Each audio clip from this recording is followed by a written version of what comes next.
The morning light poured through the blinds of a quiet suburban kitchen, tracing pale lines across the marble countertop where a half-empty cup of coffee had long gone cold.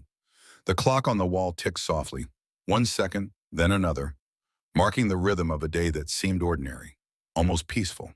But beneath that silence, behind the polished smiles and framed family portraits, a betrayal was festering.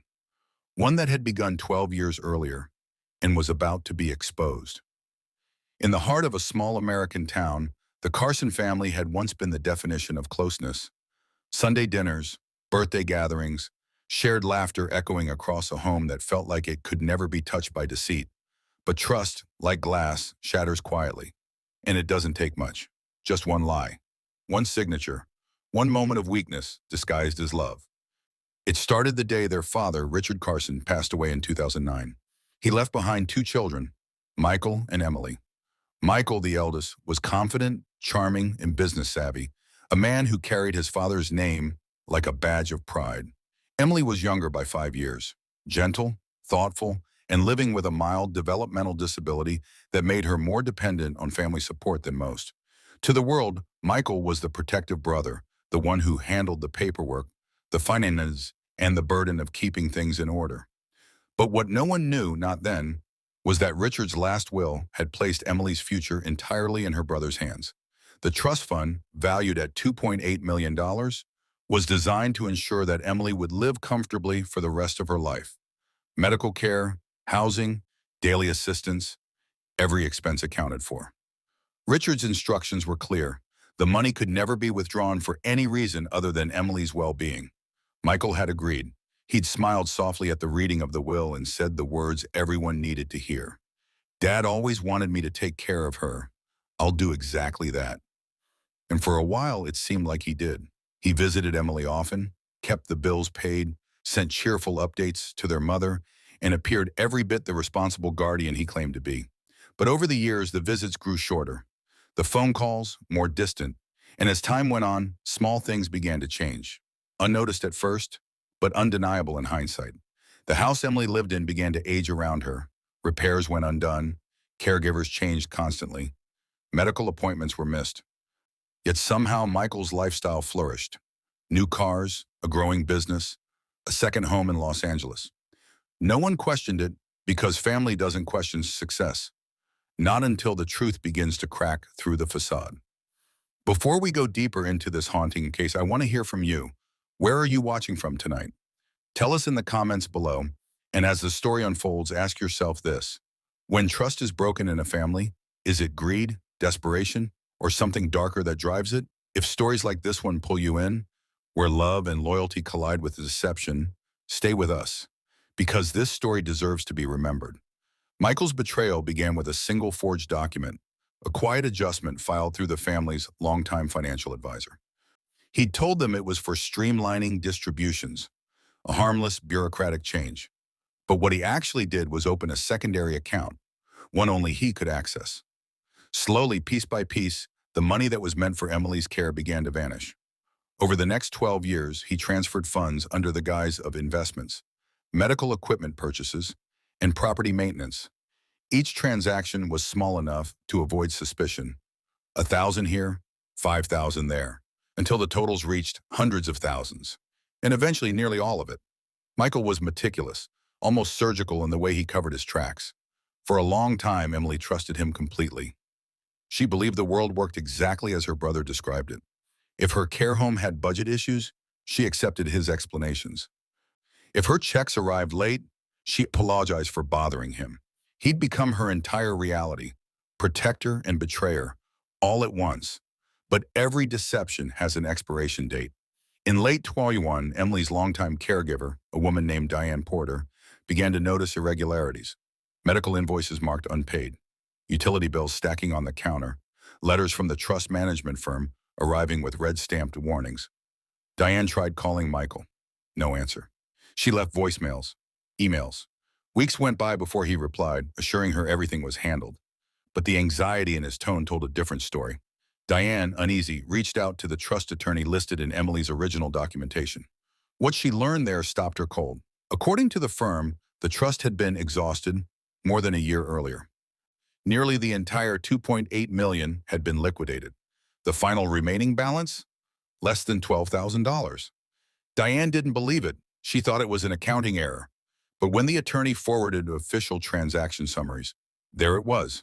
A clear, chronological trail of transfers leading directly to accounts under Michael's name. When Diane confronted him, his voice was calm. Too calm. "You don't understand," he said. "It's complicated. I was investing for her future. The markets crashed. I'm working to fix it." But even as he spoke, he was selling assets, moving funds again, erasing traces. The betrayal was now a living thing, growing larger with each passing week. Emily found out accidentally. One afternoon, she overheard Diane speaking to a lawyer over the phone. She didn't catch every word, just phrases. Missing funds, breach of trust, family member involved. When she asked what was happening, Diane hesitated, tears welling in her eyes.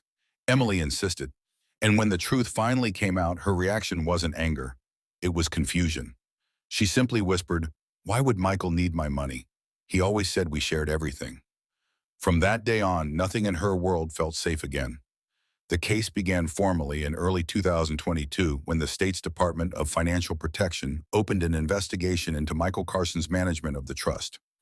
Investigators traced over 480 transactions across multiple accounts. Some were disguised as charitable donations, others as real estate purchases. But the deeper they looked, the more apparent it became. This wasn't a failed investment. It was a calculated theft. Friends who'd known Michael for years described him as generous and driven. Yet behind closed doors, he'd been living a double life, juggling mounting debts, private loans, and a quiet addiction to high-risk trading. Every dollar stolen from Emily's fund had gone into keeping his own empire afloat. The businesses, the house, the prestige, all built on the foundation of his sister's stolen security. Investigators pieced together timelines, phone records, and paper trails. They discovered he had forged at least 3 signatures, one pretending to be Emily's, 2 under the attorney's name. He'd even changed the address on official correspondence, rerouting all trust mail to a private P.O. box. For over a decade, no one had noticed. Because why would they? He was family, and family doesn't steal until it does.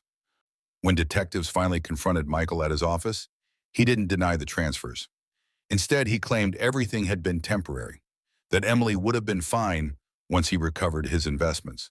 But the evidence told another story, one of deliberate deceit. On his computer, forensic analysts uncovered spreadsheets labeled EC adjustments, detailing how much he'd taken each year and where it went.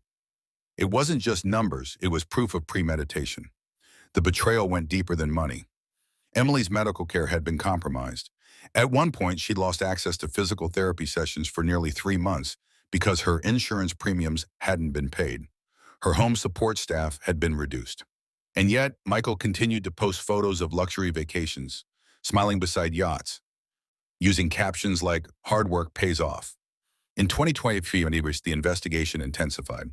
Court filings revealed that he had even used part of the trust to pay for his own legal defense once suspicions arose, essentially using Emily's remaining savings to protect himself. By that time, the emotional damage was irreversible. Emily withdrew from public outings, her once bright demeanor dulled by disbelief. "I thought family meant forever," she told one social worker. "I just didn't know forever could end like this." By the spring of that year, the case was ready to move forward. Prosecutors built a strong charge: embezzlement, fraud, and breach of fiduciary duty. Michael's defense tried to argue mental stress, claiming his financial missteps were unintentional mismanagement. But every record said otherwise. He'd known. Every signature, every wire, every forged line of ink carried intent. The courtroom was silent the days Emily testified. Her voice trembled, but never broke. "I just want to understand," she said softly. "Was I not enough reason for him to do the right thing?" That moment hung heavy in the air, a reminder that behind every financial crime, there's a heart that breaks quietly. As testimony continued, new witnesses emerged: accountants, former employees, even an ex-girlfriend who revealed how he'd bragged about being set for life, thanks to smart family planning. The jury didn't take long. When the verdict was read, Michael stood still, his face pale and unreadable. Guilty on all counts. Yet even with the verdict, the story wasn't over, because what came next would expose something far deeper than greed. The courtroom emptied slowly, leaving behind the echoes of footsteps and whispered disbelief. Outside, cameras flashed as reporters surrounded the courthouse steps, shouting questions that no one in the family was ready to answer. Michael Carson, once a respected businessman, was now escorted out in handcuffs. The same hands that had signed away his sister's future were now shackled, the ultimate symbol of trust betrayed. Emily didn't stay to watch him taken away. She sat quietly in a nearby hallway, staring at the floor tiles, her fingers tracing invisible lines. When asked later what she felt in that moment, she simply said, relief, but not the kind that makes you smile, the kind that lets you breathe again. The sentencing came weeks later. 12 years in federal prison, restitution ordered, and permanent removal from any financial guardianship roles. But even as justice seemed to prevail on paper, reality told a crueler story. The money was gone. The assets he'd purchased were either underwater or seized by creditors. For Emily, the inheritance her father had built, a lifetime of savings meant to protect her, had vanished into the same abyss that swallowed her brother's conscience. Investigators later uncovered that Michael had begun siphoning funds as early as 6 months after the will's execution. Each year, his thefts grew more audacious, yet he managed to maintain the illusion of a responsible guardian through falsified account statements. It was a masterclass in quiet deception, sustained by the blind trust of those who loved him most. Family friends said they'd seen the signs, subtle ones. He'd started dodging questions at gatherings. His tone became defensive whenever Emily's care was mentioned. But in families, suspicion often feels like betrayal in itself, so they stayed silent. That silence cost Emily everything. The aftermath rippled through the community. The Carson name, once synonymous with respect, became a whisper of warning. A story parents told their children about how even love can be weaponized when greed takes root. Churches held quiet discussions on financial guardianship, and local papers ran investigative features about trust fund abuse. One article called it the price of trust. Emily's life took a quieter turn. After the trial, she moved into a small, assisted living community near the coast, funded by state assistance and donations raised through a local campaign. She kept few possessions: a box of her father's letters, a worn photograph of her and Michael as children, and a small ceramic bird he had given her when she turned 10.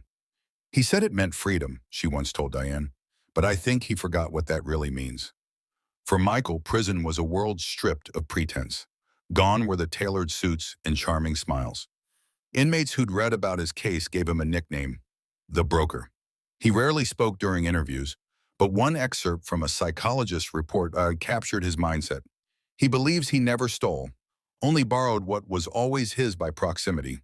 His guilt lies not in what he did, but in being caught. That statement haunted many who had followed the case, because it revealed something darker than greed, a belief that love grants ownership, that caring for someone makes their trust yours to exploit. As months passed, new developments surfaced. The trust management firm that had overseen the fund came under scrutiny for negligence.